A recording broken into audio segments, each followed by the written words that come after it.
Hello! Today's subject we're going to be discussing today is the Cold War fought between the USA and the USSR. This war doesn't really have a good beginning or ending date, although many historians like to argue that it started in 1947 with the Marshall Plan and ended in 1991 with the dissolving of the Soviet Union. Also, this war isn't a war in the typical sense. There wasn't actual fighting between the two nations at war. Instead, the Cold War was fought through proxy wars, where both sides would aid other groups or nations fighting. And although there was fighting during these proxy wars, the Cold War was more of a battle between ideology. The US believed in individual rights and the idea of capitalism, while the Soviet Union valued the state more than the individual and was communist. America feared the idea of communism and feared that it was spreading around the world. The USSR, on the other hand, saw America as trying to open new markets in Europe and Japan. It also thought that it would be destroying the Soviet system. Before World War II, the world had multiplurality, meaning that power is distributed among multiple nations. But after World War II, the world switched to biplurality, meaning that power is distributed among two powerful nations with spheres of influences. In the case of the Cold War, these two nations were America and the Soviet Union, who would then become world superpowers. One of the first signs of threat to the US showed up with the USSR satellite states in Eastern Europe. Countries like Poland, Bulgaria, and Romania adopted a pro-Soviet government after World War II.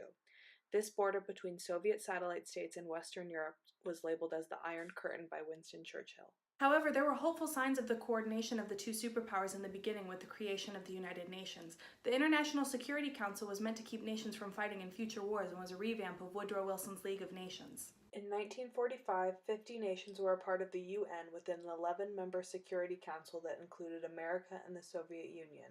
Too bad these hopes of peace were soon crushed by the fears between both nations. During the Cold War, America adopted the policy of containment suggested by George Kennan. This strategy was to keep communism in the countries it already existed in, but not to allow it to spread any further. America implemented the policy of containment in two different ways. The first was the Truman Doctrine, which stated that the U.S. would provide aid to those resisting communism. The first time the U.S. used this doctrine was in 1947, when Greece and Turkey were under the threat of a communist takeover. The U.S. used about $400 million to aid these countries in their fight against communism. The second way was known as the Marshall Plan. After World War II, Europe was in desperate need of post-war aid and help to rebuild society. John Marshall suggested a financial aid plan to help with the recovery in Europe. The USSR did not allow its Eastern European satellite states to receive any aid from the US. They feared it would diminish the Soviets' power in their sphere of influence. The Marshall Plan provided economic and political stability and created strong bonds between the US and Western Europe. By 1948, tensions were already growing between America and the Soviet Union, but they were further escalated by the Berlin blockade. At the end of World War II and with the Yalta Conference, Germany was divided into four sectors. These sectors were controlled by the victorious Allied powers of World War II: America, Britain, France, and the Soviet Union.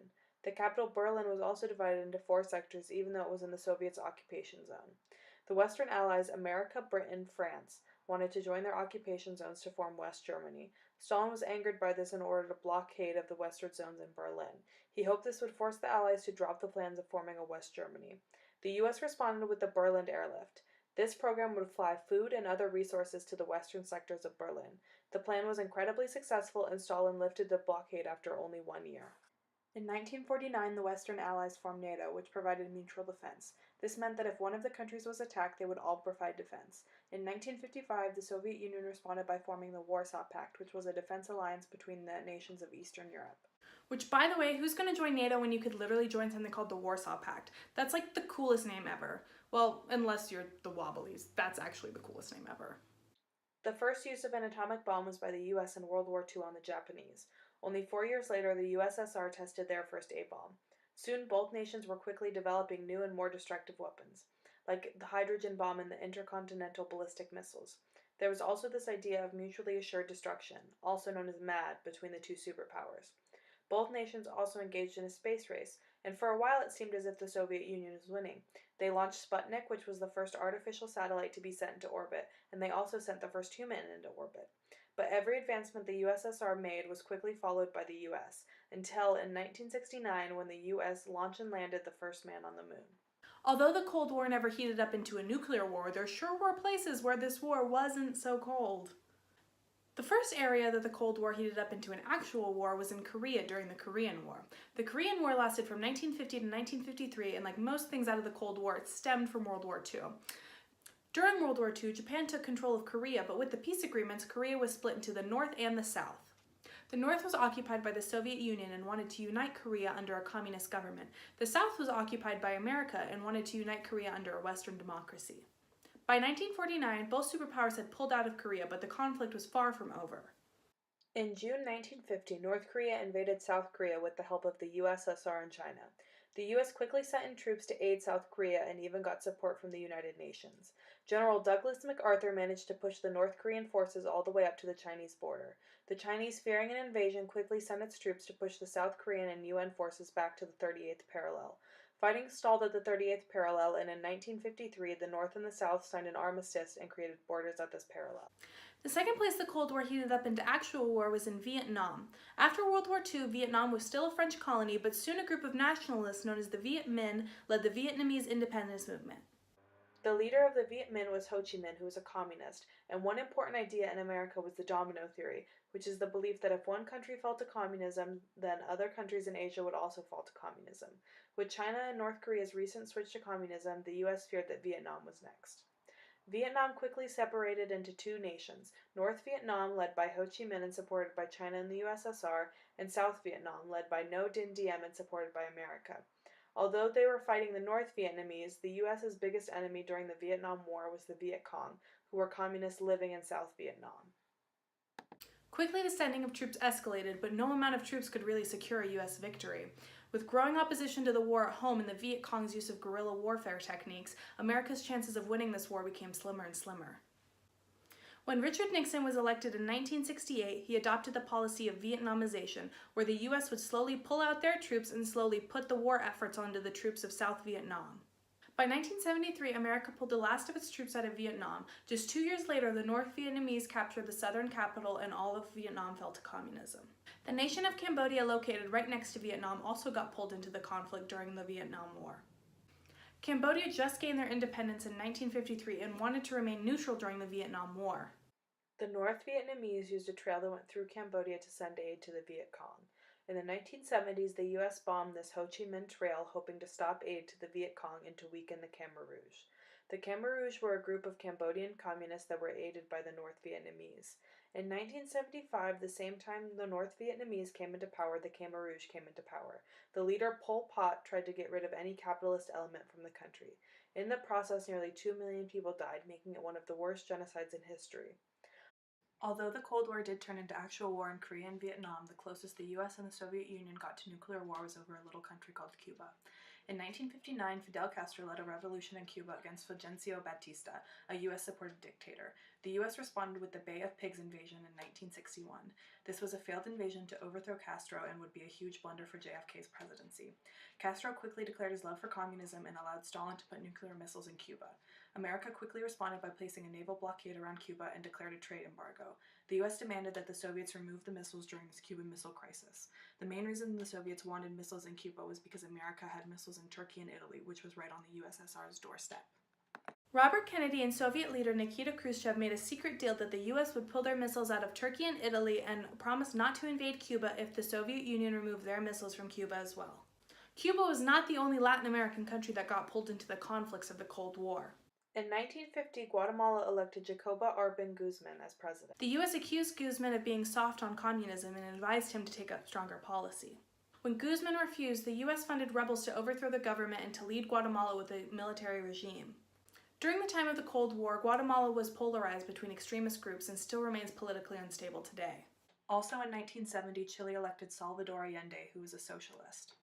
Once he was elected, he nationalized the copper industry and foreign firms in other industries.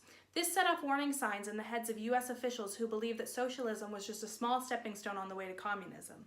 Nixon's strategy was basically to destroy Chile's economy, and he did this by cutting off aids and loans from the World Bank. By 1973, Chile was going through economic crisis, and soon General Augusto Pinochet came into power. Pinochet's government was an extremely oppressive government, killing any opposition. In 1990, Pinochet stepped down and democracy returned to Chile. Another area affected by the Cold War was sub-Saharan Africa. After World War II, almost every African nation fought for and gained their independence. Many of these nations were then involved in the conflict between the two superpowers to gain their spheres of influences. In 1960, Congo had just gained their independence and was in desperate need of economic aid. When the UN denied them aid, their Prime Minister Patrice Lumumba turned to the Soviet Union for help. The US quickly got involved in overthrowing Lumumba and putting a pro-American prime minister in power. In the mid-70s, a civil war broke out in Angola. 3 rebel armies fought for power. One was supported by the USSR and Cuba, while another was supported by the US. In Ethiopia, both superpowers supported opposing sides in a war with Somalia. By the 1970s, Cold War tensions were starting to ease. Nixon's administration adopted the idea of détente, or an easing of relations. Soviet leaders also agreed with this idea of thawing the Cold War. Things like the Strategic Arms Limitation Treaty, also known as SALT, limited the amount of nuclear weapons the superpowers could have. Nixon also visited China, hoping to better the relationship between the two countries. However, one event that ended this period of détente was the Soviets' invasion of Afghanistan. When communists gained power in Afghanistan, rebellions quickly started to break out. The USSR aided the communists with troops and weapons. The US responded by funding the rebels and also boycotted the 1980 Olympics in Moscow. Although the Soviet Union thought that this would be a very quick war, it became evident that they were in it for the long haul. The Soviets fighting in Afghanistan was actually very similar to America's fighting in Vietnam, where America lost pretty badly. In 1985, when Mikhail Gorbachev came into power, he had 2 major reforms in mind. These were meant to help the Soviet Union, but really ended up being the nation's downfall. The first reform was perestroika, meaning reconstruction. This was meant to fix the Soviets' economy and to introduce some free market ideas. The second reform was glasnost, meaning openness. This meant that the citizens could now speak more freely and were able to even now criticize the government. Many of the Soviet satellite states started to rebel against their rule. Gorbachev decided not to intervene, instead deciding to focus on the economy at home. By 1989, many of the satellite states had gained their independence, and the Berlin Wall had also come down. By 1991, the Soviet Union dissolved and the Cold War was officially over. So does this mean that America wins the Cold War? In a sense, they kind of do. I mean, the Soviet Union fully dissolved, and now there's more countries that have a capitalistic economy and a democratic society. But really, the results of the Cold War aren't America winning and the Soviets losing. It's more about this new world order that then emerges. I mean, now life expectancy is way longer than it's supposed to be, meaning that people are living way longer than they're supposed to be, which also means that now we're draining natural resources way faster than we're producing them. Also, since the idea of capitalism technically won the Cold War, it means that now we have an increase in the upper class, but also a massive explosion in the lower class. This is especially prevalent in developing nations where they aren't fully industrialized. Also during World War II, Allied nations became increasingly dependent on each other. This developed the interdependence of global markets known as globalization. There's also probably another million results that came out of the Cold War. There's also probably a million more facts about the Cold War that we could talk about, but that's kind of all that I have time for right now. So thank you so much for listening. I hope you guys learned something new, and bye!